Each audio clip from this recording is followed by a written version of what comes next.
Hello, everyone. So, if you're watching this, there's a good chance you're trying to take better care of your health this year. Maybe you want to prevent problems before they start.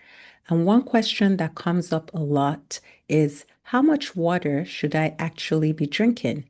I'm Dr. Lola Ashaye. I'm a board certified family and lifestyle medicine physician and founder of InTouch Primary Care in Sugarland, where we prioritize proactive health care rather than reactive care.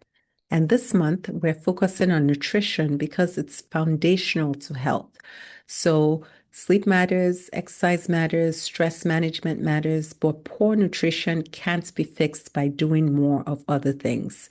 Most people eat 1 to 3 times a day. Our bodies are literally built from what we put in them. And hydration is very key and is very overlooked. Yes, yet is one of the most important parts of the foundation. So let's think about it like this. You wouldn't put water in a car engine and expect it to run.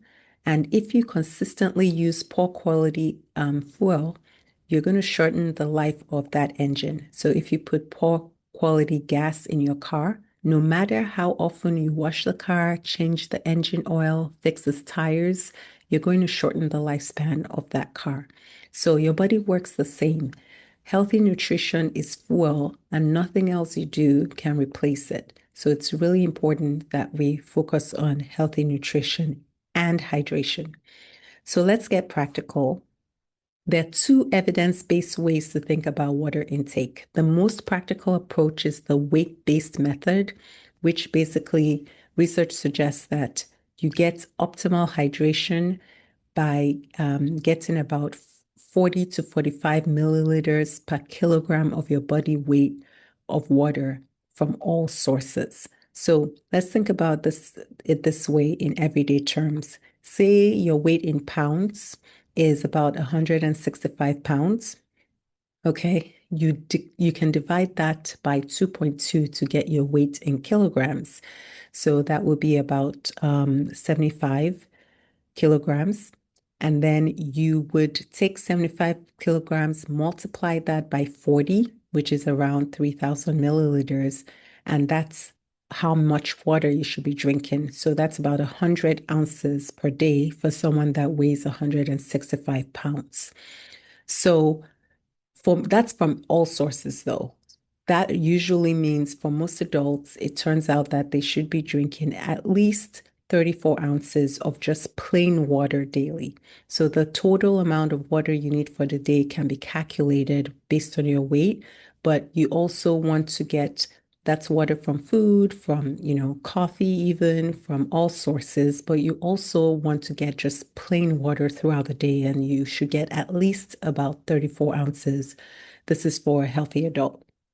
A second way to think about hydration is using absolute guidelines. So, for instance, the National Academy of Medicine recommends about 3.7 liters, which is about 125 ounces per day for men, and 2.7 liters, which is 91 ounces per day for women. Again, this is from all sources, including food. So these are averages, these are not rules. Using your weight can definitely be helpful to figure out how much water for you. But remember that your needs are going to go up if it's hot, if you're exercising, if you don't feel well, you should drink more water. If you are taking a lot more protein, you need more water, or higher fiber, you need more water. So, a simple way to monitor hydration is the good old look at your urine. If it's pale yellow urine most of the day, it usually means you're well hydrated. Now, here's a part that often surprises people because people think, okay, I know I should drink more water as if it's just something nice to do. But chronically not drinking enough water is actually associated with real health risks. So studies link underhydration to higher risk of kidney stones and kidney disease, metabolic issues like insulin resistance and high blood pressure, cardiovascular strain, so putting a strain on your heart, fatigue, headaches, poor concentration, and in the long-term studies, even show that even higher rates of chronic disease and earlier mortality, that people actually die earlier when they don't drink enough water. So even mild dehydration, that is, if you lose 1 to 2% of your body water, can affect how your blood vessels function. It can affect how hard your heart has to work. So this is one of the reasons hydration shows up again and again when we talk about health in general, because it's so important. So you can learn more about, other ways to take care of your health, specifically about how to naturally lower your blood sugar by listening to our episode on 2 simple ways to naturally lower your blood pressure. So not blood sugar, blood pressure. And hydration plays a role in that as well. So here's the takeaway. Hydration is not about perfection, it's about consistency. And you can actually start today. You can start by estimating your daily water target, drinking plain water regularly throughout the day.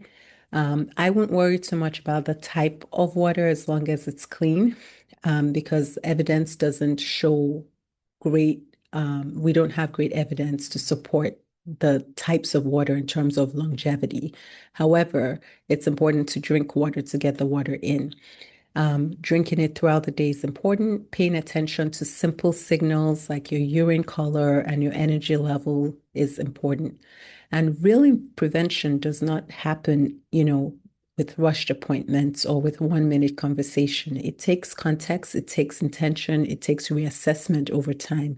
So if you're in Texas and you are interested in care that is focused on prevention, lifestyle, evidence-based decisions, not just reacting to problems, you can schedule a free 15-minute consult to learn more about how we work at InTouch Primary Care. If you're going to be making changes for your health, we want to make sure that you're choosing the right ones. You're focusing on the foundation and building up so that you have the best chance of a healthy lifestyle and reducing your dependence on medication based on science, not on guesswork. I hope that helps.